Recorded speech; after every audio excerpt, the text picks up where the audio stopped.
होरी को रात भर नींद नहीं आई। नीम के पेड़ तले अपनी बांस की खाट पर पड़ा बार बार तारों की ओर देखता था।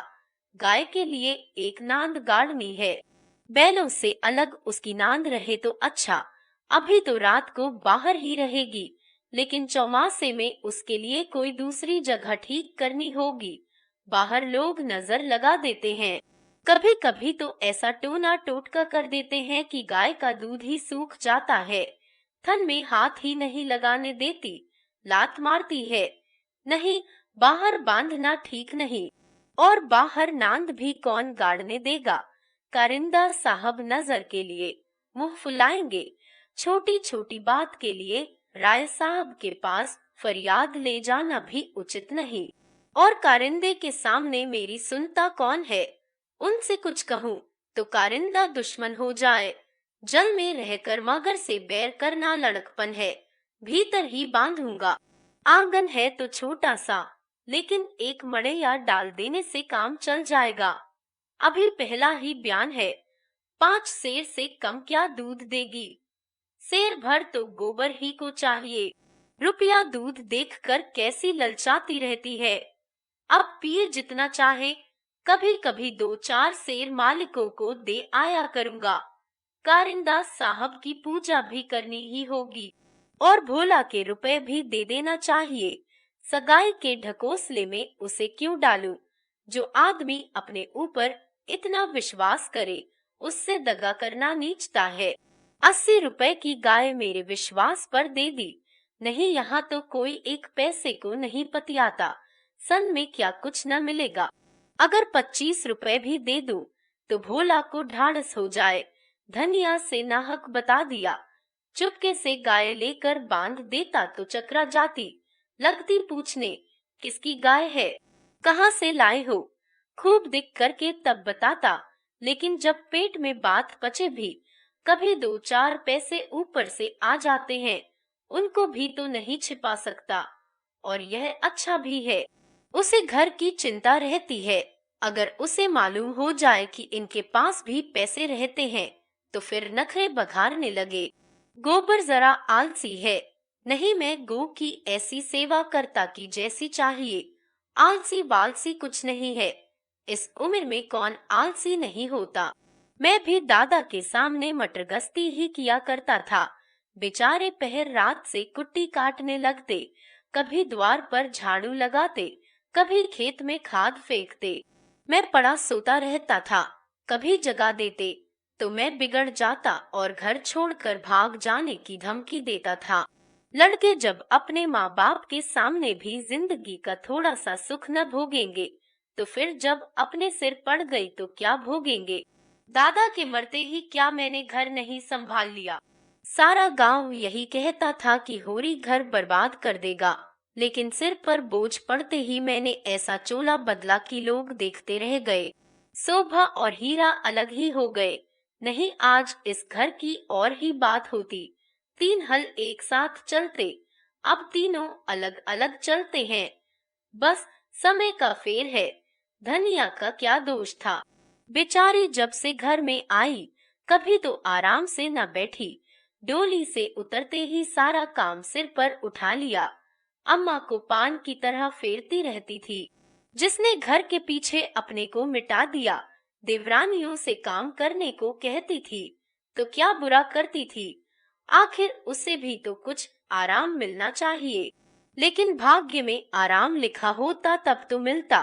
तब देवरों के लिए मरती थी, अब अपने बच्चों के लिए मरती है। वह इतनी सीधी, गमखोर, निर्छल न होती तो आज शोभा और हीरा जो मूंछों पर ताव देते फिरते हैं, कहीं भीख मांगते होते। आदमी कितना स्वार्थी हो जाता है। जिसके लिए लड़ो वही जान का दुश्मन हो जाता है। होरी ने फिर पूर्व की ओर देखा। शायद भिनसार हो रहा है। गोबर काहे को जगने लगा। नहीं, कह के तो यही सोया था कि मैं अंधेरे ही चला जाऊंगा, जाकर नांद तो गाड़ दूं। लेकिन नहीं, जब तक गाय द्वार पर ना आ जाए नांद गाड़ना ठीक नहीं।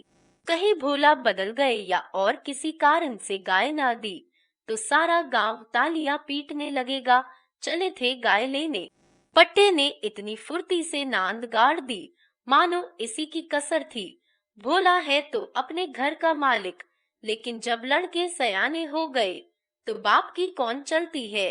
कामता और जंगी अकड़ जाएं तो क्या भोला अपने मन से गाय मुझे दे देंगे? कभी नहीं। सहसा गोबर चौंक कर उठ बैठा और आंखें मलता हुआ बोला, अरे यह तो भोर हो गया, तुमने नांद गाड़ दी दादा। होरी गोबर के सुगठित शरीर और चौड़ी छाती की ओर गर्व से देखकर और मन में यह सोचते हुए कि कहीं इसे गोरस मिलता तो कैसा पट्ठा हो जाता, बोला, नहीं अभी नहीं गाड़ी। सोचा कहीं न मिले तो नाहक भद्द हो। गोबर ने त्योरी चढ़ाकर कहा, मिलेगी क्यों नहीं, जब उनके मन में कोई चोर बैठ जाए। जज चोर बैठे या डाकू, गाय तो उन्हें देनी ही पड़ेगी। जगोबर ने और कुछ न कहा, लाठी कंधे पर रखी और चल दिया। होरी उसे जाते देखता हुआ अपना कलेजा ठंडा करता रहा। अब लड़के की सगाई में देर न करनी चाहिए। 17वां लग गया, मगर करे कैसे, कहीं पैसे के भी दर्शन हो। जब से तीनों भाइयों में अलगौजा हो गया, घर की साख जाती रही। वह तो लड़का देखने आते हैं, पर घर की दशा देखकर मुंह फीका करके चले जाते हैं। 2-1 राजी भी हुए तो रुपए मांगते हैं। 200-300 लड़की का दाम चुकाए और इतना ही ऊपर से खर्च करे, तब जाकर ब्याह हो। कहाँ से आए इतने रुपए? रास खलिहान में तुल जाती है, खाने भर को भी नहीं बचता, ब्याह कहाँ से हो। और अब तो सोना ब्याहने योग्य हो गई। लड़के का ब्याह न हुआ, न सही लड़की का ब्याह न हुआ तो सारी बिरादरी में हंसी होगी। पहले तो उसी की सगाई करनी है, पीछे देखी जाएगी।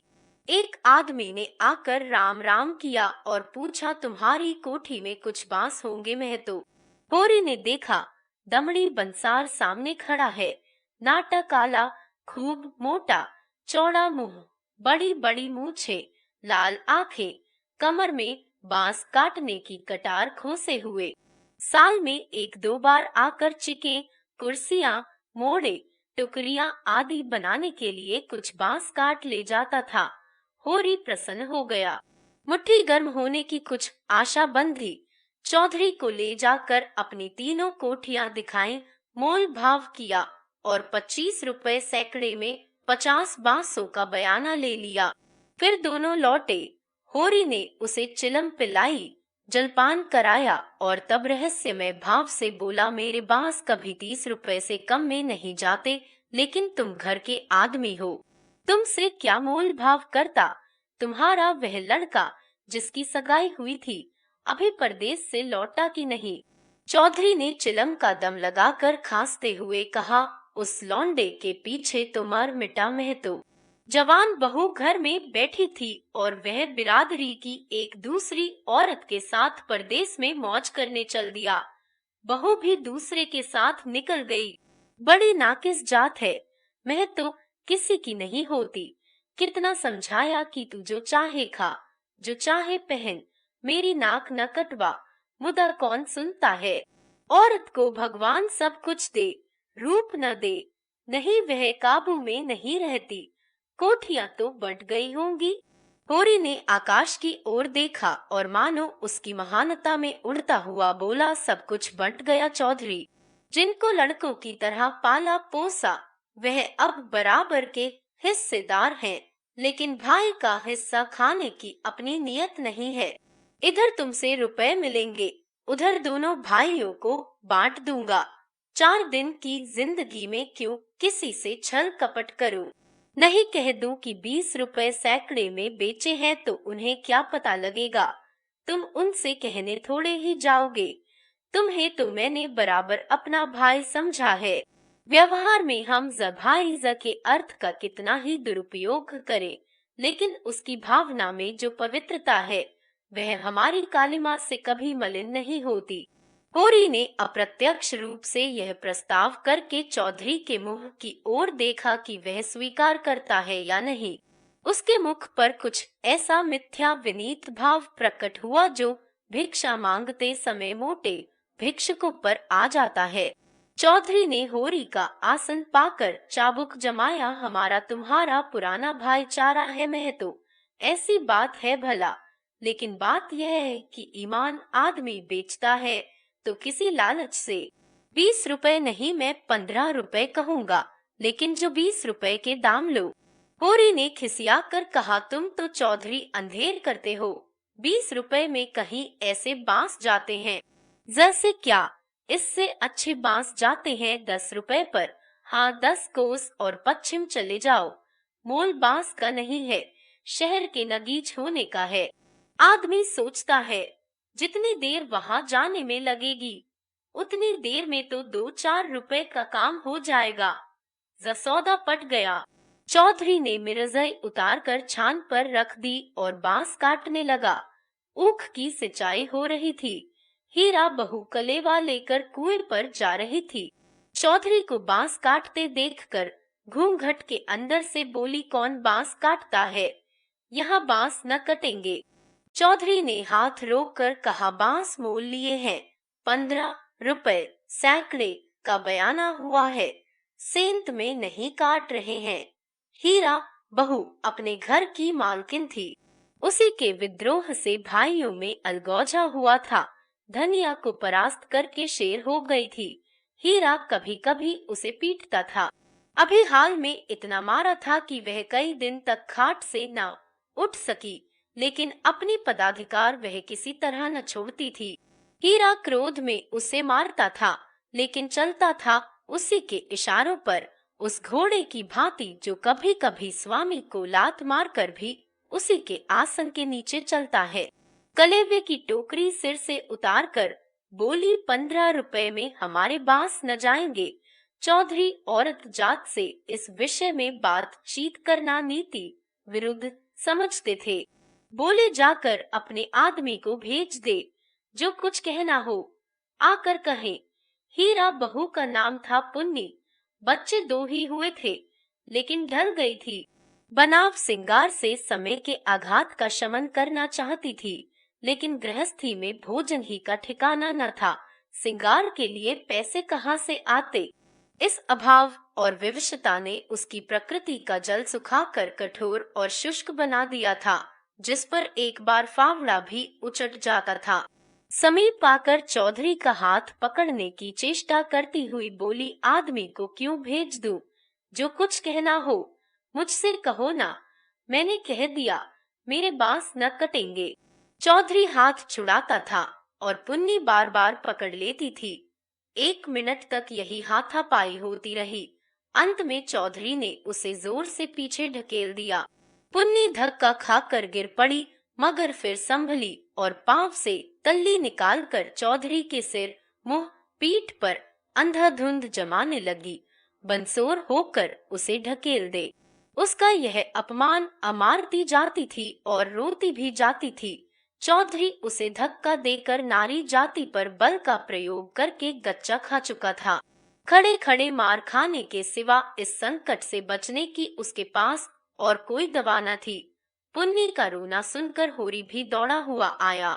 पुन्नी ने उसे देखकर और जोर से चिल्लाना शुरू किया। होरी ने समझा चौधरी ने पुनिया को मारा है। खून ने जोश मारा और अलगौजे की ऊंची बांध को तोड़ता हुआ सब कुछ अपने अंदर समेटने के लिए बाहर निकल पड़ा। चौधरी को जोर से एक लात जमाकर बोला, अब अपना भला चाहते हो चौधरी, तो यहाँ से चले जाओ, नहीं तुम्हारी लहास उठेगी। तुमने अपने को समझा क्या है? तुम्हारी इतनी मजाल कि मेरी बहू पर हाथ उठाओ। चौधरी कसमें खा खा कर अपनी सफाई देने लगा। तल्लियों की चोट में उसकी अपराधी आत्मा मौन थी। यह लात उसे निरपराध मिली और उसके फूले हुए गाल आंसुओं से भीग गए। उसने तो बहू को छुआ भी नहीं। क्या वह इतना गवार है कि महतो के घर की औरतों पर हाथ उठाएगा? होरी ने अविश्वास करके कहा, आंखों में धूल मत झोंको चौधरी, तुमने कुछ कहा नहीं तो बहू झूठ मूठ रोती है। रुपए की गर्मी है तो वह निकाल दी जाएगी। अलग है तो क्या हुआ, है तो एक खून। कोई तिरछी आंख से देखे तो आंख निकाल ले। पुन्नी चंडी बनी हुई थी। गला फाड़कर बोली, तूने मुझे धक्का देकर गिरा नहीं दिया। खा जा अपने बेटे की कसम। हीरा को भी खबर मिली कि चौधरी और पुनिया में लड़ाई हो रही है। चौधरी ने पुनिया को धक्का दिया। पुनिया ने उसे तल्लियों से पीटा। उसने पुर वहीं छोड़ा और ओंगी लिए घटनास्थल की ओर चला। गांव में अपने क्रोध के लिए प्रसिद्ध था। छोटा डील, गठा हुआ शरीर, आंखें कौड़ी की तरह निकल आई थी और गर्दन की नसें तन गई थी, मगर उसे चौधरी पर क्रोध न था, क्रोध था पुनिया पर। वह क्यों चौधरी से लड़ी, क्यों उसकी इज्जत मिट्टी में मिला दी। बंसोर से लड़ने झगड़ने का उसे क्या प्रयोजन था। उसे जाकर हीरा से सारा समाचार कह देना चाहिए था। हीरा जैसा उचित समझता करता, वह उससे लड़ने क्यों गई। उसका बस होता तो वह पुनिया को पर्दे में रखता। पुनिया किसी बड़े से मुंह खोलकर बातें करे, यह उससे असह्य था। वह खुद जितना उद्दंड था, पुनिया को उतना ही शांत रखना चाहता था। जब भैया ने 15 रुपए में सौदा कर लिया, तो यह बीच में कूदने वाली कौन। आते ही उसने पुन्नी का हाथ पकड़ लिया और घसीटता हुआ अलग ले जाकर लगा, लाते जमाने हरामजादी, तू हमारी नाक कटाने पर लगी हुई है। तू छोटे छोटे आदमियों से लड़ती फिरती है। किसकी पगड़ी नीची होती है बता। एक लात और जमा कर। हम तो वहाँ कलयुग की बाट देख रहे हैं, तू यहाँ लड़ाई ठाने बैठी है। इतनी बेशर्मी, आँख का पानी ऐसा गिर गया, अखोद कर गाड़ दूंगा। पुन्नी हाय हाय करती जाती थी और कोसती जाती थी। जतेरी मिट्टी उठे, तुझे हैजा हो जाए, तुझे मरी आए, देवी मैया तुझे लील जाए, तुझे इन्फ्लुएंजा हो जाए, भगवान करे तू कोड़ी हो जाए, हाथ पांव कटकट गिरे। जबर गालियां तो हीरा खड़ा खड़ा सुनता रहा, लेकिन यह पिछली गाली उसे लग गई। हैजा मरी आदि में विशेष कष्ट न था। इधर बीमार पड़े, उधर विदा हो गए, लेकिन कोड़ यह घिनौनी मौत और उससे भी घिनौना जीवन। वह तिलमिला उठा, दांत पीसता हुआ फिर पुनिया पर झपटा और झोटे पकड़कर फिर उसका सिर जमीन पर रगड़ता हुआ बोला, हाथ पांव कटकर गिर जाएंगे तो मैं तुझे लेकर चाटूंगा। तू ही मेरे बाल बच्चों को पालेगी, तू ही इतनी बड़ी गिरस्ती चलाएगी। तू तो दूसरा भरतार करके किनारे खड़ी हो जाएगी। चौधरी को पुनिया की इस दुर्गति पर दया आ गई। हीरा को उदारता पूर्वक समझाने लगा, हीरा महतो, अब जाने दो, बहुत हुआ। क्या हुआ, बहू ने मुझे मारा, मैं तो छोटा नहीं हो गया। धन्य भाग की भगवान ने यह तो दिखाया। हीरा ने चौधरी को डांटा, तुम चुप रहो चौधरी, नहीं मेरे क्रोध में पड़ जाओगे तो बुरा होगा। औरत जात इसी तरह बकती है। आज को तुमसे लड़ गई, कल को दूसरों से लड़ जाएगी। तुम भले मानस हो, हंसकर टाल गए, दूसरा तो बर्दाश्त न करेगा। कहीं उसने भी हाथ छोड़ दिया तो कितनी आबरू रह जाएगी बताओ। इस ख्याल ने उसके क्रोध को फिर भड़काया। लपका था कि होरी ने दौड़कर पकड़ लिया और उसे पीछे हटाते हुए बोला, अरे हो तो गया, देख तो लिया दुनिया ने कि बड़े बहादुर हो, अब क्या उसे पीस कर पी जाओगे। हीरा अब भी बड़े भाई का अदब करता था, सीधे सीधे न लड़ता था। चाहता तो एक झटके में अपना हाथ छुड़ा लेता, लेकिन इतनी बेअदबी न कर सका। चौधरी की ओर देखकर बोला, अब खड़े क्या ताकते हो, जाकर अपने बांस काटो। मैंने सही कर दिया, 15 रुपए सैकड़े में तय है। कहा तो पुन्नी रो रही थी, कहा झमक कर उठी और अपना सिर पीट कर बोली, लगा दे घर में आग, मुझे क्या करना है। भाग फूट गया कि तुम जैसी कसाई के पाले पड़ी, लगा दे घर में आग। उसने कलियों की टोकरी वहीं छोड़ दी और घर की ओर चली। हीरा गरजा, वहां कहाँ जाती हैं, चल कुएं पर, नहीं खून पी जाऊंगा। पुनिया के पांव रुक गए। इस नाटक का दूसरा अंक न खेलना चाहती थी। चुपके से टोकरी उठाकर रोती हुई कुएं की ओर चली। हीरा भी पीछे पीछे चला। होरी ने कहा, अब फिर मार धाड़ न करना, इससे औरत बेशरम हो जाती है। धनिया ने द्वार पर आकर हाँक लगाई, तुम वहाँ खड़े खड़े क्या तमाशा देख रहे हो? कोई तुम्हारी सुनता भी है कि यूं ही शिक्षा दे रहे हो? उस दिन इसी बहू ने तुम्हें घूंघट की आड़ में डालीजार कहा था, भूल गए? बहुरिया होकर पराए मर्दों से लड़ेगी तो डांटी न जाएगी। होरी द्वार पर आकर नटखटपन के साथ बोला, और जो मैं इसी तरह तुझे मारूं? क्या कभी मारा नहीं है, जो मारने की साध बनी हुई है? बड़ी गमखोर है। हो, ऐसे ही तो बड़े दर्द वाले हो। अभी तक मार का दाग बना हुआ है। हीरा मारता है तो दुलारता भी है। तुमने खाली मारना सीखा, दुलार करना सीखा ही नहीं। मैं ही ऐसी हूँ कि तुम्हारे साथ निभा हुआ। अच्छा रहने दे, बहुत अपना बखान न कर। अब तू ही रूठ रूठ कर नहर भागती थी। जब महीनों खुशामद करता था तब जाकर आती थी। जब अपनी गरज सताती थी तब मनाने जाते थे लाला, अब मेरे दुलार से नहीं जाते थे। जसी से तो मैं सबसे तेरा बखान करता हूँ। वैवाहिक जीवन के प्रभात में लालसा अपनी गुलाबी मादकता के साथ उदय होती है और हृदय के सारे आकाश को अपने माधुर्य की सुनहरी किरणों से रंजित कर देती है। फिर मध्याह्न का प्रखर ताप आता है, क्षण क्षण पर बगुले उठते हैं और पृथ्वी कांपने लगती है। लालसा का सुनहरा आवरण हट जाता है और वास्तविकता अपने नग्न रूप में सामने आ खड़ी है। उसके बाद विश्राममय संध्या आती है, शीतल और शांत, जब हम थके हुए पथिकों की भांति दिन भर की यात्रा का वृत्तांत कहते और सुनते हैं तटस्थ भाव से, मानो हम किसी ऊंचे शिखर पर जा बैठे हैं जहां नीचे का जनरूरव हम तक नहीं पहुंचता। धनिया ने आंखों में रस भर कर कहा, चलो चलो बड़े बखान करने वाले, जरा सा कोई काम बिगड़ जाए तो गर्दन पर सवार हो जाते हो। होरी ने मीठे उलाहने के साथ कहा, ले अब यही तेरी बेइंसाफी मुझे अच्छी नहीं लगती। धनिया भोला से पूछ, मैंने उनसे तेरे बारे में क्या कहा था?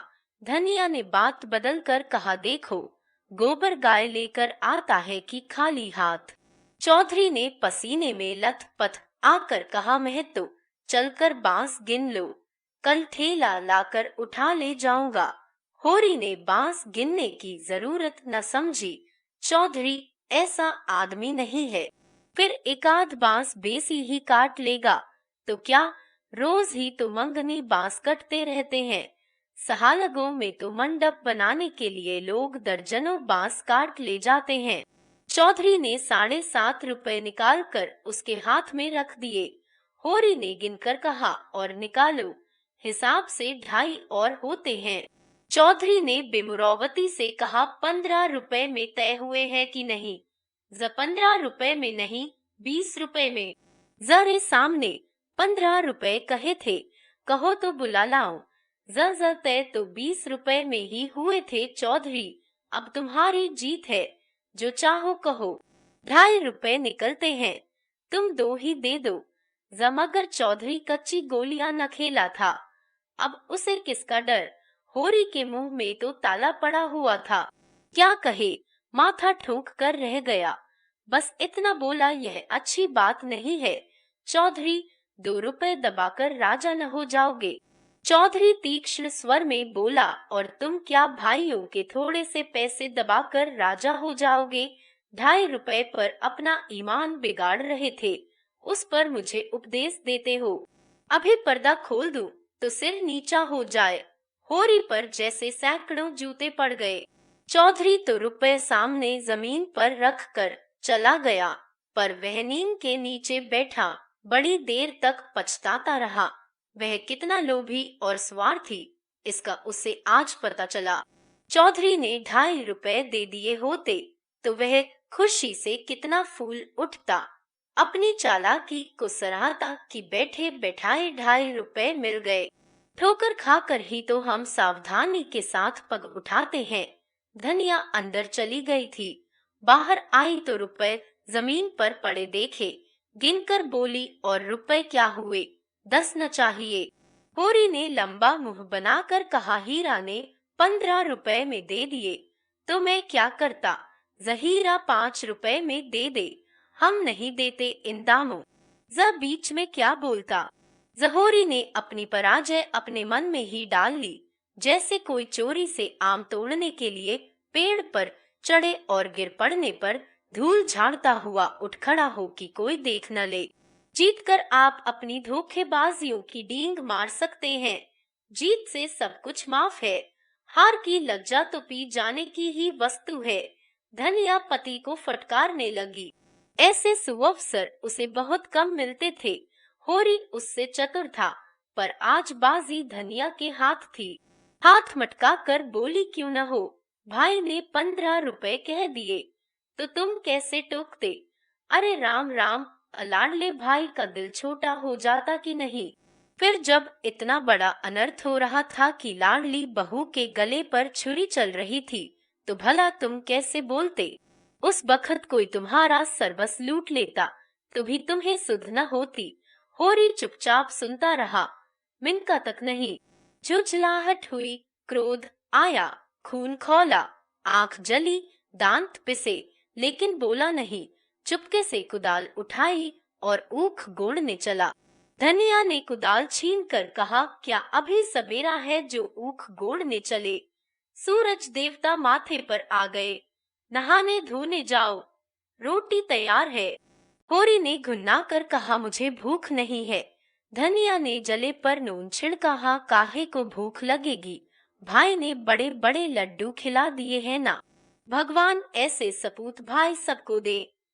होरी बिगड़ा, क्रोध अब रस्सियां तुड़ा रहा था, तू आज मार खाने पर लगी हुई है।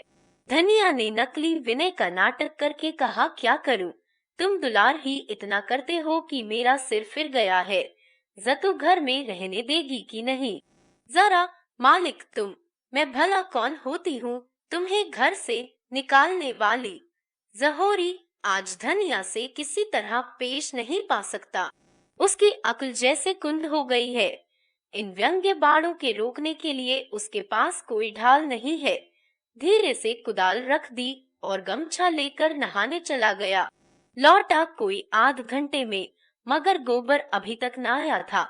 अकेले कैसे भोजन करे? लौंडा वहां जाकर सो रहा। भोला कि वह मदमाती छोकरी है न झुनिया, उसके साथ हंसी दिल लगी कर रहा होगा। कल भी तो उसके पीछे लगा हुआ था। नहीं गाय दी तो लौट क्यों नहीं आया? क्या वहां ढह देगा? धनिया ने कहा, अब खड़े क्या हो, गोबर सांझ को आएगा। होरी ने और कुछ न कहा। कहीं धनिया फिर न कुछ कह बैठे। भोजन करके नीम की छांव में लेट रहा। रूपा रोती हुई आई, नंगे बदन एक लंगोटी लगाए, झबरे बाल इधर उधर बिखरे हुए होरी की छाती पर लौट गई। उसकी बड़ी बहन सोना कहती है, गाय आएगी तो उसका गोबर मैं पाथूंगी। रूपा यह नहीं बर्दाश्त कर सकती।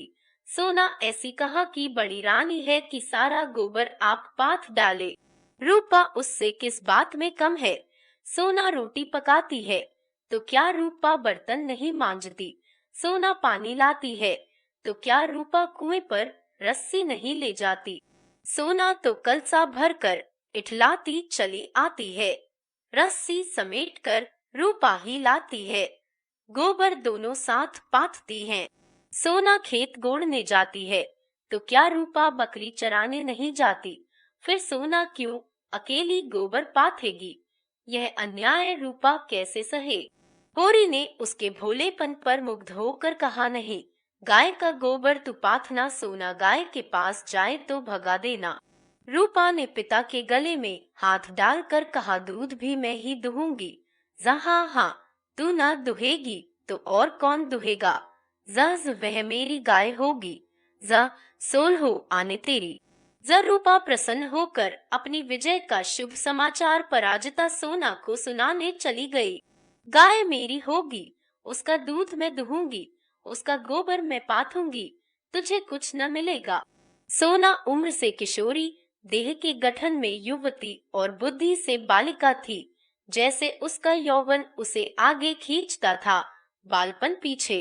कुछ बातों में इतनी चतुर कि ग्रेजुएट युवतियों को पढ़ाए, कुछ बातों में इतनी अल्हड़ की शिशुओं से भी पीछे। लंबा, रूखा, किंतु प्रसन्न मुख, थोड़ी नीचे को खिंची हुई आंखों में एक प्रकार की तृप्ति, न केशों में तेल, न आंखों में काजल, न देह पर कोई आभूषण। जैसे गृहस्थी के भार ने यौवन को दबाकर बौना कर दिया हो। सिर को एक झटका देकर बोली, जा तू गोबर पात, जब तू दूध दुह कर रखेगी तो मैं पी जाऊंगी। जा दूध की हांडी ताले में बंद करके रखूंगी, जा मैं ताला तोड़कर दूध निकाल लाऊंगी। जह कहती हुई वह बाग की तरफ चल दी। आम गदरा गए थे, हवा के झोंकों से एकाध जमीन पर गिर पड़ते थे। लू के मारे चुचके पीले, लेकिन बाल वृंद उन्हें टपके समझकर बाग को घेरे रहते थे। रूपा भी बहन के पीछे होली। जो काम सोना करे वह रूपा जरूर करेगी। सोना के विवाह की बातचीत हो रही थी। रूपा के विवाह की कोई चचार नहीं करता, इसलिए वह स्वयं अपने विवाह के लिए आग्रह करती है। उसका दूल्हा कैसा होगा, क्या क्या लाएगा, उसे कैसे रखेगा, उसे क्या खिलाएगा, क्या पहनाएगा, इसका वह बड़ा विशद वर्णन करती, जिसे सुनकर कदाचित कोई बालक उससे विवाह करने पर राजी न होता। सांझ हो रही थी। होरी ऐसा अलसाया कि ऊख गोड़ने न जा सका। बैलों को नांद में लगाया, सानी खली दी और एक चिलम भरकर पीने लगा। इस फसल में सब कुछ खलिहान में तौल देने पर भी अभी उस पर कोई 300 करस था, जिस पर कोई 100 रुपए सूद के बढ़ते जाते थे। मंगरू साह से आज 5 साल हुए बैल के लिए 60 रुपए लिए थे। उसमें 60 दे चुका था, पर वह 60 रुपए ज्यों के त्यों बने हुए थे। दातादीन पंडित से 30 रुपए लेकर आलू बोए थे। आलू तो चोर खोद ले गए और उस 30 के इन 3 बरसों में 100 हो गए थे। दुलारी विधवा सहुआइन थी, जो गांव में नून तेल तमाकू की दुकान रखे हुए थी। बंटवारे के समय उससे 40 रुपए लेकर भाइयों को देना पड़ा था। उसके भी लगभग 100 रुपए हो गए थे, क्योंकि आने रुपए का ब्याज था। लगान के भी अभी 25 रुपए बाकी पड़े हुए थे और दशहरे के दिन शगुन के रुपयों का भी कोई प्रबंध करना था। बांसों के रुपए बड़े अच्छे समय पर मिल गए। शगुन की समस्या हल हो जाएगी, लेकिन कौन जाने, यहाँ तो एक धेला भी हाथ में आ जाए तो गांव में शोर मच जाता है और लेनदार चारों तरफ से नोचने लगते हैं। ये 5 रुपए तो वह शगुन में देगा, चाहे कुछ हो जाए। मगर अभी जिंदगी के 2 बड़े बड़े काम सिर पर सवार थे, गोबर और सोना का विवाह। बहुत हाथ बांधने पर भी 300 से कम खर्च न होंगे। ये 300 किसके घर से आएंगे? कितना चाहता है कि किसी से एक पैसा कर्ज न ले, जिसका आता है उसका पाई पाई चुका दे, लेकिन हर तरह का कष्ट उठाने पर भी गला नहीं छूटता। इसी तरह सूद बढ़ता जाएगा और एक दिन उसका घर द्वार सब नीलाम हो जाएगा। उसके बाल बच्चे निराश्रय होकर भीख मांगते फिरेंगे। होरी जब काम धंधे से छुट्टी पाकर चिलम पीने लगता था, तो यह चिंता एक काली दीवार की भांति चारों ओर से घेर लेती थी, जिसमें से निकलने की उसे कोई गली न सूझती थी। अगर संतोष था तो यही कि यह विपत्ति अकेले उसी के सिर न थी, प्राय सभी किसानों का यही हाल था। अधिकांश की दशा तो इससे भी बदतर थी। शोभा और हीरा को उससे अलग हुए अभी कुल 3 साल हुए थे, मगर दोनों पर 400 का बोझ लद गया। झिंगुर 2 हल की खेती करता है, उस पर 1000 से कुछ बेसी ही देना है। जियावन महतो के घर भिखारी भीख भी नहीं पाता, लेकिन कर्जे का कोई ठिकाना नहीं। यहाँ कौन बचा है? सहसा सोना और रूपा दोनों दौड़ी हुई आई और एक साथ बोली, भैया गाय ला रहे हैं। आगे आगे गाय, पीछे पछे भी आहे। रूपा ने पहले गोबर को आते देखा था। यह खबर सुनाने की सुरखरुई उसे मिलनी चाहिए थी। सोना बराबर की हिस्सेदार हुई जाती है, यह उससे कैसे सहा जाता। उसने आगे बढ़कर कहा, पहले मैंने देखा था, तभी दौड़ी। बहन ने तो पीछे से देखा। सोना इस दावे को स्वीकार न कर सकी। बोली, तूने भैया को कहाँ पहचाना? तू तो कहती थी कोई गाय भागी आ रही है। मैंने ही कहा भैया है। दोनों फिर बाग की तरफ दौड़ी, गाय का स्वागत करने के लिए। धनिया और होरी दोनों गाय बांधने का प्रबंध करने लगे। होरी बोला, चलो जल्दी से नांद गाड़ दे। धनिया के मुख पर जवानी चमक उठी थी नहीं। पहले थाली में थोड़ा सा आटा और गुड़ घोल कर रख दे। बेचारी धूप में चली होगी, प्यासी होगी। तुम जाकर नांद गाड़ो, मैं घोलती हूँ। जकी एक घंटी पड़ी थी, उसे ढूंढ ले, उसके गले में बांधेंगे। जजा सोना कहाँ गई? सहुआइन की दुकान से थोड़ा सा काला डोरा मंगवा लो, गाय को नजर बहुत लगती है। जजाज, मेरे मन की बड़ी भारी लालसा पूरी हो गई। जनिया अपने हार्दिक उल्लास को दबाए रखना चाहती थी। इतनी बड़ी संपदा अपने साथ कोई नई बाधा न लाए, यह शंका उसके निराश हृदय में कंपन डाल रही थी। आकाश की ओर देखकर बोली, गाय के आने का आनंद तो जब है कि उसका पौरा भी अच्छा हो। भगवान के मन की बात है। मानो वह भगवान को भी धोखा देना चाहती थी। भगवान को भी दिखाना चाहती थी कि इस गाय के आने से उसे इतना आनंद नहीं हुआ कि ईर्ष्यालु भगवान सुख का पलड़ा ऊंचा करने के लिए कोई नई विपत्ति भेज दे। वह अभी आटा घोल ही रही थी कि गोबर गाय को लिए बालकों के एक जुलूस के साथ द्वार पर पहुंचा। होरी दौड़कर गाय के गले से लिपट गया। धनिया ने आटा छोड़ दिया और जल्दी से एक पुरानी साड़ी का काला किनारा फाड़कर गाय के गले में बांध दिया। होरी श्रद्धा विह्वल नेत्रों से गाय को देख रहा था, मानो साक्षात देवी जी ने घर में पदार्पण किया हो। आज भगवान ने यह दिन दिखाया कि उसका घर गौ के चरणों से पवित्र हो गया।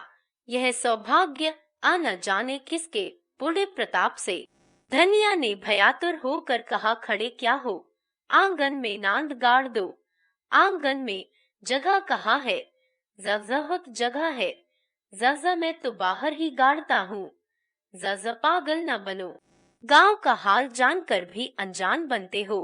जजरे बित्ते भर के आंगन में गाय कहाँ बंधेगी भाई। जज, जो बात नहीं जानते उसमें टांग मत अड़ाया करो। संसार भर की विद्या तुम ही नहीं पढ़े हो। जहोरी सचमुच आपे में न था। गो उसके लिए केवल भक्ति और श्रद्धा की वस्तु नहीं, सजीव संपत्ति भी थी। वह उससे अपने द्वार की शोभा और अपने घर का गौरव बढ़ाना चाहता था। वह चाहता था लोग गाय को द्वार पर बंधे देखकर पूछे, यह किसका घर है? लोग कहें होरी महतो का, तभी लड़की वाले भी उसकी विभूति से प्रभावित होंगे। आंगन में बंधी तो कौन देखेगा? धनिया इसके विपरीत सशंक थी। वह गाय को 7 पर्दों के अंदर छिपाकर रखना चाहती थी। अगर गाय 8 पहर कोठरी में रह सकती तो शायद वह उसे बाहर न निकालने देती। यूं हर बात में होरी की जीत होती थी। वह अपने पक्ष पर अड़ जाता था और धनिया को दबना पड़ता था। लेकिन आज धनिया के सामने होरी की एक न चली। धनिया लड़ने पर तैयार हो गई। गोबर, सोना और रूपा, सारा घर होरी के पक्ष में था, पर धनिया ने अकेले सबको परास्त कर दिया। आज उसमें एक विचित्र आत्मविश्वास और होरी में एक विचित्र विनय का उदय हो गया था। मगर तमाशा कैसे रुक सकता था? गाय डोली में बैठकर तो आई न थी। कैसे संभव था कि गांव में इतनी बड़ी बात हो जाए और तमाशा न लगे? जिसने सुना सब काम छोड़कर देखने दौड़ा। यह मामूली देशी गौ नहीं है। भोला के घर से 80 रुपए में आई है। होरी 80 रुपए क्या देंगे, 50-60 रुपए में लाए होंगे। गांव के इतिहास में 50-60 रुपए की गाय का आना भी अभूतपूर्व बात थी। बैल तो 50 रुपए के भी आए, 100 के भी आए। लेकिन गाय के लिए इतनी बड़ी रकम किसान क्या खा के खर्च करेगा? यह तो ग्वालों ही का कलेजा है कि अंजुलियों रुपए गिन आते हैं। गाय क्या है? साक्षात देवी का रूप है। दर्शकों, आलोचकों का तांता लगा हुआ था और होरी दौड़ दौड़ कर सबका सत्कार कर रहा था। इतना विनम्र, इतना प्रसन्न चित्त वह कभी न था। 70 साल के बूढ़े पंडित दाता दीन लठिया टेकते हुए आए और पोपले मुंह से बोले, कहाँ हो होरी, तनिक हम भी तुम्हारी गाय देख ले, सुना बड़ी सुंदर है। होरी ने दौड़कर पलायन किया और मन में अभिमानमय उल्लास का आनंद उठाता हुआ बड़े सम्मान से पंडित जी को आंगन में ले गया। महाराज ने गौ को अपनी पुरानी अनुभवी आंखों से देखा, सींगे देखी, थन देखा, पुट्ठा देखा और घनी सफेद भौहों के नीचे छिपी हुई आंखों में जवानी की उमंग भरकर बोले, कोई दोष नहीं है बेटा, बाल भौरी, सब ठीक। भगवान चाहेंगे तो तुम्हारे भाग खुल जाएंगे। ऐसे अच्छे लक्षण है कि वाह, अब बस रातिब न कम होने पाए। एक एक बाछा 100-100 का होगा। होरी ने आनंद के सागर में डुबकियां खाते हुए कहा, सब आपका आशीर्वाद है दादा। दाता दीन ने सुरती की पीक थूकते हुए कहा, मेरा आशीर्वाद नहीं है बेटा, भगवान की दया है। यह सब प्रभु की दया है। रुपए नगद दिए। होरी ने बेपर की उड़ाई। अपने महाजन के सामने भी अपनी समृद्धि प्रदर्शन का ऐसा अवसर पाकर वह कैसे छोड़े। टके की नई टोपी सिर पर रखकर जब हम अकड़ने लगते हैं, जरा देर के लिए किसी सवारी पर बैठकर जब हम आकाश में उड़ने लगते हैं, तो इतनी बड़ी विभूति पाकर क्यों न उसका दिमाग आसमान पर चढ़े। बोला भोला, ऐसा भला मानस नहीं है महाराज, नगद गिनाए पूरे चौकस। अपने महाजन के सामने यह डींग मारकर होरी ने नादानी तो की थी, पर दाता दीन के मुख पर असंतोष का कोई चिन्ह न दिखाई दिया। इस कथन में कितना सत्य है, यह उनकी उन बूझी आंखों से छिपा न रह सका जिनमें ज्योति की जगह अनुभव छिपा बैठा था। प्रसन्न होकर बोले, कोई हरज नहीं बेटा, कोई हरज नहीं, भगवान सब कल्याण करेंगे। 5 सेर दूध है इसमें बच्चे के लिए छोड़कर। धनिया ने तुरंत टोका, अरे नहीं महाराज, इतना दूध कहाँ, बुढ़िया तो हो गई है, फिर यहाँ रातिब कहाँ धरा है। दाता दीन ने मर्म भरी आंखों से देखकर उसकी सत्करता को स्वीकार किया, मानो कह रहे हो, गृहिणी का यही धर्म है, सीटना मर्दों का काम है, उन्हें सीटने दो। फिर रहस्य भरे स्वर में बोले, बाहर ना बांधना, इतना कहे देते हैं। धनिया ने पति की ओर विजयी आंखों से देखा, मानो कह रही हो, लो अब तो मानोगे।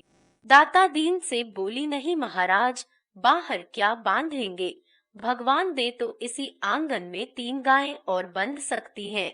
सारा गांव गाय देखने आया, नहीं आए तो शोभा और हीरा जो अपने सगे भाई थे। होरी के हृदय में भाइयों के लिए अब भी कोमल स्थान था। वह दोनों आकर देख लेते और प्रसन्न हो जाते तो उसकी मनोकामना पूरी हो जाती। सांझ हो गई, दोनों पुर लेकर लौट आए। इसी द्वार से निकले, पर पूछा कुछ नहीं। होरी ने डरते डरते धनिया से कहा, न शोभा आया, न हीरा, सुना न होगा। धनिया बोली, तो यहाँ कौन उन्हें बुलाने जाता है, जतु बात तो समझती नहीं, लड़ने के लिए तैयार रहती है। भगवान ने जब यह दिन दिखाया है तो हमें सिर झुकाकर चलना चाहिए। आदमी को अपने संगों के मुंह से अपनी भलाई बुराई सुनने की जितनी लालसा होती है, बाहर वालों के मुंह से नहीं। फिर अपने भाई लाख बुरे हो, हैं तो अपने भाई ही। अपने हिस्से बखरे के लिए सभी लड़ते हैं, पर इससे खून थोड़े ही बट जाता है। दोनों को बुलाकर दिखा देना चाहिए। नहीं कहेंगे गाय लाए, हमसे कहा तक नहीं। जनिया ने नाक सिकोड़ कर कहा, मैंने तुमसे 100 बार 1000 बार कह दिया, मेरे मुंह पर भाइयों का बखान न किया करो, उनका नाम सुनकर मेरी देह में आग लग जाती है। सारे गांव ने सुना, क्या उन्होंने न सुना होगा। कुछ इतनी दूर भी तो नहीं रहते। सारा गांव देखने आया। उन्हीं के पांवों में मेहंदी लगी हुई थी, मगर आए कैसे? जलन हो रही होगी कि इसके घर गाय आ गई, छाती फटी जाती होगी। दिया बत्ती का समय आ गया था। धनिया ने जाकर देखा तो बोतल में मिट्टी का तेल न था। बोतल उठाकर तेल लाने चली गई। पैसे होते तो रूपा को भेजती, उधार लाना था। कुछ मुंह देखी कहेगी, कुछ लल्लू चप्पू करेगी, तभी तो तेल उधार मिलेगा। होरी ने रूपा को बुलाकर प्यार से गोद में बैठाया और कहा, जरा जाकर देख, हीरा काका आ गए कि नहीं। शोभा काका को भी देखती आना। कहना, दादा ने तुम्हें बुलाया है, ना आए हाथ पकड़कर खींच लाना। रूपा ठुनक कर बोली, छोटी काकी मुझे डांटती है, जकाकी के पास क्या करने जाएगी? फिर शोभा बहू तो तुझे प्यार करती है। जजा शोभा काका मुझे चिढ़ाते हैं, कहते हैं मैं न कहूंगी। जजा क्या कहते हैं बता? जजा चिढ़ाते हैं, जह कर चिढ़ाते हैं। जजा कहते हैं तेरे लिए मूस पकड़ रखा है, ले जा भून कर खा ले। जहोरी के अंतस्तल में गुदगुदी हुई। जा तू कहती नहीं, पहले तुम खा लो तो मैं खाऊंगी। जरजा माँ मने करती हैं, कहती हैं उन लोगों के घर न जाया करो। जरती जरूपा ने उसके गले में हाथ डालकर कहा, अम्मा की, और हंसने लगी। जा तो फिर मेरी गोद से उतर जा, आज मैं तुझे अपनी थाली में न खिलाऊंगा। जा घर में एक ही फूल की थाली थी। होरी उसी थाली में खाता था। थाली में खाने का गौरव पाने के लिए रूपा होरी के साथ खाती थी। इस गौरव का परित्याग कैसे करे? हुमुक कर बोली, अच्छा तुम्हारी ज तो फिर मेरा कहना मानेगी कि अम्मा का ज तुम्हारा ज तो जाकर हीरा और शोभा को खींच ला। और जो अम्मा बिगड़े अम्मा से कहने कौन जाएगा? जरूपा कूदती हुई हीरा के घर चली। द्वेष का मायाजाल बड़ी बड़ी मछलियों को ही फंसाता है। छोटी मछलियां या तो उसमें फंसती ही नहीं या तुरंत निकल जाती हैं। उनके लिए वह घातक जाल क्रीड़ा की वस्तु है, भय की नहीं। भाइयों से होरी की बोलचाल बंद थी, पर रूपा दोनों घरों में आती जाती थी। बच्चों से क्या बैर, लेकिन रूपा घर से निकली ही थी कि धनिया तेल लिए मिल गई। उसने पूछा, सांझ की बेला कहाँ जाती है? चल घर। रूपा माँ को प्रसन्न करने के प्रलोभन को न रोक सकी। धनिया ने डांटा, चल घर, किसी को बुलाने नहीं जाना है। रूपा का हाथ पकड़े हुए वह घर आई और होरी से बोली, मैंने तुमसे 1000 बार कह दिया मेरे लड़कों को किसी के घर न भेजा करो। किसी ने कुछ कर करा दिया तो मैं तुम्हें लेकर चाटूंगी। ऐसा ही बड़ा प्रेम है तो आप क्यों नहीं जाते? अभी पेट नहीं भरा जान पड़ता है। होरी नांद जमा रहा था, हाथों में मिट्टी लपेटे हुए अज्ञान का अभिनय करके बोला, किस बात पर बिगड़ती है भाई? यह तो अच्छा नहीं लगता कि अंधे कुकर की तरह हवा को भूखा करे। धनिया को कुप्पी में तेल डालना था, इस समय झगड़ा न बढ़ाना चाहती थी। रूपा भी लड़कों में जा मिली। पहर रात से ज्यादा जा चुकी थी, नांद गड़ चुकी थी, सानी और खली डाल दी गई थी। गाय मनमारे उदास बैठी थी, जैसे कोई वधू ससुराल आई हो। नांद में मुंह तक न डालती थी। होरी और गोबर खाकर आधी आधी रोटियां उसके लिए लाए, पर उसने सूंघा तक नहीं। मगर यह कोई नई बात न थी।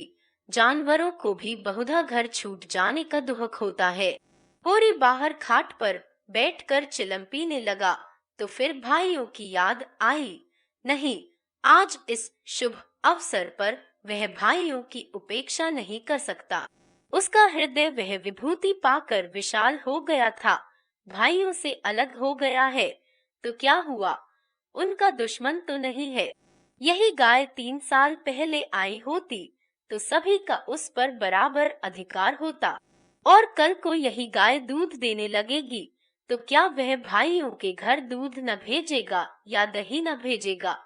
ऐसा तो उसका धर्म नहीं है। भाई उसका बुरा चेते, वह क्यों उसका बुरा चेते, अपनी अपनी करनी तो अपने अपने साथ है। उसने नारियल खाट के पाए से लगाकर रख दिया और हीरा के घर की ओर चला। शोभा का घर भी उधर ही था। दोनों अपने अपने द्वार पर लेटे हुए थे। काफी अंधेरा था। होरी पर उनमें से किसी की निगाह नहीं पड़ी। दोनों में कुछ बातें हो रही थी। होरी ठिठक गया और उनकी बातें सुनने लगा। ऐसा आदमी कहाँ है जो अपनी चर्चा सुनकर टाल जाए। हीरा ने कहा, जब तक एक में थे, एक बकरी भी नहीं ली, अब पछाई गाय ली जाती है। भाई का हक मारकर किसी को फलते फूलते नहीं देखा। शोभा बोला, यह तुम अन्याय कर रहे हो हीरा। अभैया ने एक एक पैसे का हिसाब दे दिया था। यह मैं कभी ना मानूंगा कि उन्होंने पहले की कमाई छिपा रखी थी। जब तुम मानो चाहे ना मानो, है यह पहले की कमाई। जज किसी पर झूठा इल्जाम न लगाना चाहिए। जज अच्छा, तो यह रुपए कहाँ से आ गए, कहाँ से खून बरस पड़ा। उतने ही खेत तो हमारे पास भी हैं, उतनी ही उपज हमारी भी है। फिर क्यों हमारे पास कफन को कौड़ी नहीं और उनके घर नई गाय आती है। जज उधार लाए होंगे। जज भोला, उधार देने वाला आदमी नहीं है। जज कुछ भी हो, गाय है बड़ी सुंदर। गोबर लिए जाता था तो मैंने रास्ते में देखा। ज धन जैसे आता है वैसे ही जाता है। भगवान चाहेंगे तो बहुत दिन गाय घर में न रहेगी। जहोरी से और न सुना गया। वह बीती बातों को बिसार कर अपने हृदय में स्नेह और सौहार्द भरे भाइयों के पास आया था। इस आघात ने जैसे उसके हृदय में छेद कर दिया और वह रसभाव उसमें किसी तरह नहीं टिक रहा था। लत्ते और चिथड़े ठूसकर अब उस प्रवाह को नहीं रोक सकता। जी में एक उबाल आया कि उसी क्षण इस आक्षेप का जवाब दे, लेकिन बात बढ़ जाने के भय से चुप रह गया। अगर उसकी नीयत साफ है तो कोई कुछ नहीं कर सकता। भगवान के सामने वह निर्दोष है। दूसरों की उसे परवाह नहीं। उल्टे पांव लौट आया और वह जला हुआ तंबाकू पीने लगा। लेकिन जैसे वह विष प्रतिक्षण उसकी धमनियों में फैलता जाता था, उसने सो जाने का प्रयास किया पर नींद न आई। बैलों के पास जाकर उन्हें सहलाने लगा। विष शांत न हुआ। दूसरी चिलम भरी, लेकिन उसमें भी कुछ रस न था। विष ने जैसे चेतना को आक्रांत कर दिया हो। जैसे नशे में चेतना एकांगी हो जाती है, जैसे फैला हुआ पानी एक दिशा में बहकर वेगवान हो जाता है, वही मनोवृत्ति उसकी हो रही थी। उसी उन्माद की दशा में वह अंदर गया। अभी द्वार खुला हुआ था। आंगन में एक किनारे चटाई पर लेटी हुई धनिया सोना से देह दबवा रही थी और रूपा, जो रोज सांझ होते ही सो जाती थी, आज खड़ी गाय का मुंह सहला रही थी। होरी ने जाकर गाय को खूंटे से खोल लिया और द्वार की ओर ले चला। वह इसी वक्त गाय को भोला के घर पहुंचाने का दृढ़ निश्चय कर चुका था। इतना बड़ा कलंक सिर पर लेकर वह अब गाय को घर में नहीं रख सकता, किसी तरह नहीं। धनिया ने पूछा, कहाँ लिए जाते हो रात को? होरी ने एक पग बढ़ाकर कहा, ले जाता हूँ भोला के घर, लौटा दूंगा। धनिया को विस्मय हुआ, उठकर सामने आ गई और बोली, लौटा क्यों दोगे? लौटाने के लिए ही लाए थे। जहाँ इसके लौटा देने में ही कुशल है। क्यों, बात क्या है? इतने अरमान से लाए और अब लौटाने जा रहे हो? क्या भोला रुपए मांगते हैं? जजही, भोला यहाँ कब आया? जज, तो फिर क्या बात हुई? जज, क्या करोगी पूछकर? धनिया ने लपक कर पघिया उसके हाथ से छीन ली। उसकी चपल बुद्धि ने जैसे उड़ती हुई चिड़िया पकड़ ली। बोली, तुम्हें भाइयों का डर हो तो जाकर उसके पैरों पर गिरो। मैं किसी से नहीं डरती। अगर हमारी बढ़ती देखकर किसी की छाती फटती है तो फट जाए, मुझे परवाह नहीं है। होरी ने विनीत स्वर में कहा, धीरे धीरे बोल मेहरानी, कोई सुने तो कहे ये सब इतनी रात गए लड़ रहे हैं। मैं अपने कानों से क्या सुन आया हूँ, तू क्या जाने। यहाँ चर्चा हो रही है कि मैंने अलग होते समय रुपए दबा लिए थे और भाइयों को धोखा दिया था। यही रुपए अब निकल रहे हैं। हीरा कहता होगा। सारा गांव कह रहा है। का हीरा को क्यों बदनाम करूं? सारा गांव नहीं कह रहा है, अकेला हीरा कह रहा है। मैं अभी जाकर पूछती हूँ ना कि तुम्हारे बाप कितने रुपए छोड़कर मरे थे। दाढ़ीजारों के पीछे हम बर्बाद हो गए, सारी जिंदगी मिट्टी में मिला दी, पाल पोस कर संडा किया और अब हम बेईमान हैं। मैं कह देती हूँ, अगर गाय घर के बाहर निकली तो अनर्थ हो जाएगा। रख लिए हमने रुपए, दबा लिए, बीच खेत दबा लिए। डंके की चोट कहती हूँ, मैंने हंडी भर अशर्फियां छिपा ली। हीरा और शोभा और संसार को जो करना हो कर ले, क्यों न रुपए रख ले। दो दो संडों का ब्याह नहीं किया, गौना नहीं किया। होरी सिटपिटा गया।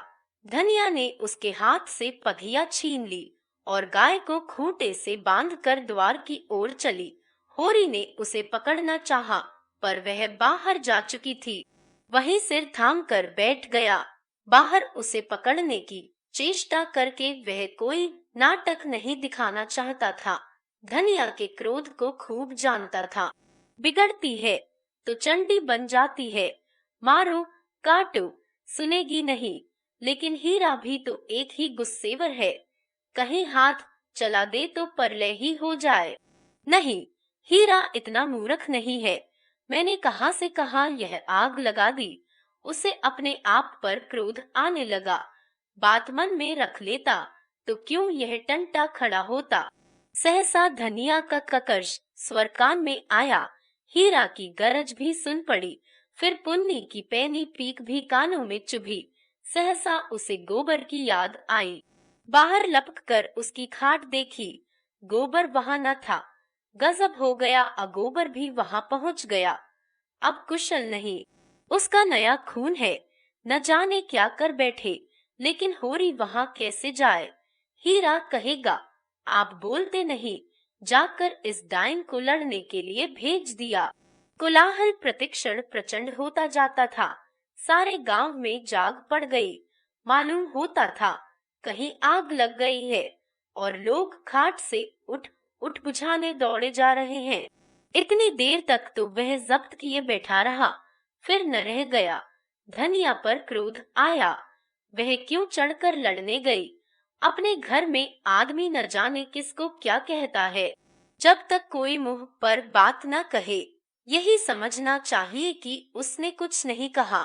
होरी की कृषक प्रकृति झगड़े से भागती थी। चार बातें सुनकर गम खा जाना इससे कहीं अच्छा है कि आपस में तनाजा हो। कहीं मार पीट हो जाए तो थाना पुलिस हो। बंधे बंधे फिरो, सबकी चिरौरी करो, अदालत की धूल फाको, खेती बाड़ी जहन्नुम में मिल जाए। उसका हीरा पर तो कोई बस न था, मगर धनिया को तो वह जबरदस्ती खींच ला सकता है। बहुत होगा, गालियां दे लेगी, एक दो दिन रूठी रहेगी, थाना पुलिस की नौबत तो न आएगी। जाकर हीरा के द्वार पर सबसे दूर दीवार की आड़ में खड़ा हो गया। एक सेनापति की भांति मैदान में आने के पहले परिस्थिति को अच्छी तरह समझ लेना चाहता था। अगर अपनी जीत हो रही है तो बोलने की कोई जरूरत नहीं, हार हो रही है तो तुरंत कूद पड़ेगा। देखा तो वहां 50 आदमी जमा हो गए हैं। पंडित, दातादीन, लाला पटेश्वरी, दोनों ठाकुर जो गांव के कर्ता धर्ता थे, सभी पहुंचे हुए हैं। धनिया का पल्ला हल्का हो रहा था। उसकी उग्रता जनमत को उसके विरुद्ध किए देती थी। वह रणनीति में कुशल न थी। क्रोध में ऐसी जली कटी सुना रही थी कि लोगों की सहानुभूति उससे दूर होती जाती थी। वह गरज रही थी, तू हमें देखकर क्यों जलता है? हमें देखकर क्यों तेरी छाती फटती है? पाल पोस कर जवान कर दिया, यह उसका इनाम है।